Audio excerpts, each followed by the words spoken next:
There are very few games that I credit for my love of the medium. If it weren't for these handful of video games, I'm uncertain whether or not I would be interested in gaming as much as I am. I'm sure that I'd still play games since they have been in my life from an early age, but I doubt I would have ended up here telling you, the viewer, about them. I think it's time we flash back to a game that I consider to be one of the best experiences of the Xbox 360. Today, we take a look at the psychological action thriller that is Alan Wake. Released on May 18th, 2010 in North America, Alan Wake was developed by Remedy Entertainment, who were previously known for both Max Payne 1 and 2 and published by Microsoft Studios.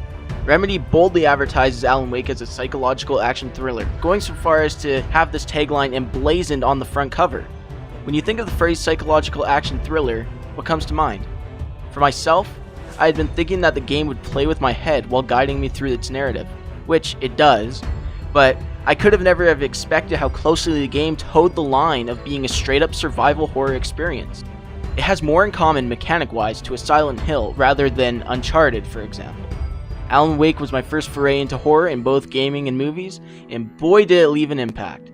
There may be some people who avoid horror games, myself being one at the time I first played it, but Alan Wake cleverly uses its strong narrative of a famous writer struggling with writer's block, who ends up in a mysterious town, to hook in those players who are not fans of the horror genre.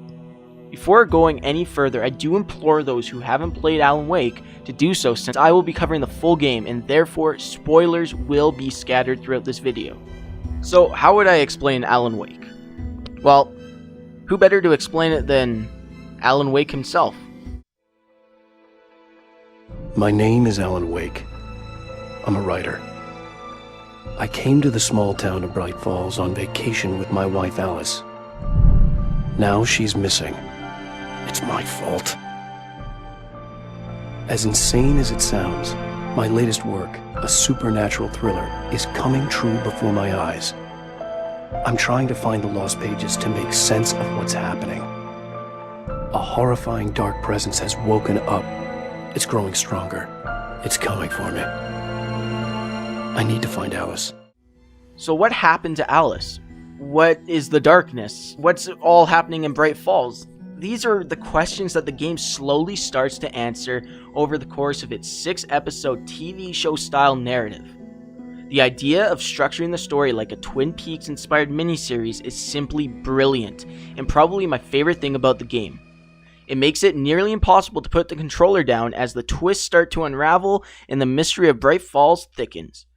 As brilliant as the narrative is, Alan Wake tends to feel like you may have missed some plot points, when in fact, they have never been presented to you. And it seems like there is extra information about the characters and history of Bright Falls that the writers have maybe left out of the game.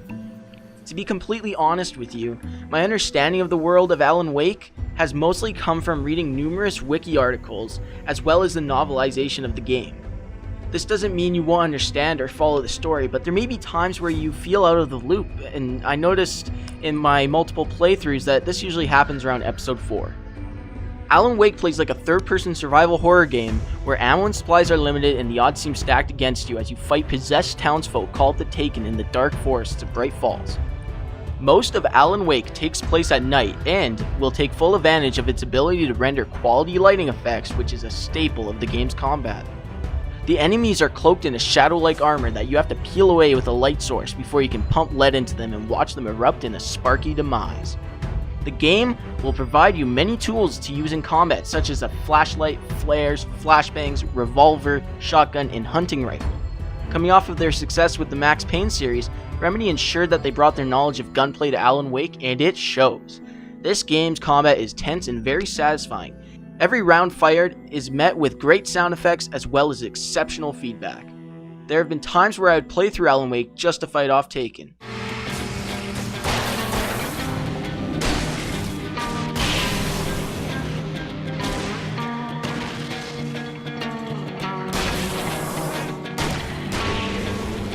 This combat is expanded upon in the Xbox Live Arcade semi-sequel American Nightmare, which introduced an arcade mode that pitted Alan Wake against waves of enemies that get increasingly difficult the longer you survive.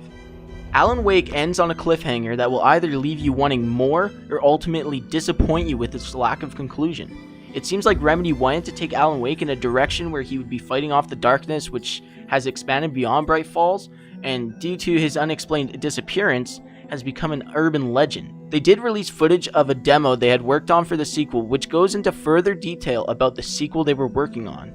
I'll leave a link in the description below for those who are interested. This idea could have been interesting and cool, but seems to be leaning too heavily on the elements of the original, which didn't quite work for me. Overall, Alan Wake is a great game that will keep you on your toes, both through its episodic narrative and its eerie atmosphere. I highly recommend that you give it a playthrough, just don't hold out hope for the sequel anytime soon. As for Remedy, they will be releasing their new game, Control, this August, and have recently regained publishing rights to Alan Wake, which could be a sign of more to come. For more videos about Xbox games, news, and coverage, make sure to subscribe to Live on Xbox and follow us on Twitter at live_on_Xbox. Links will be in the description. This is Austin, signing off from Live on Xbox.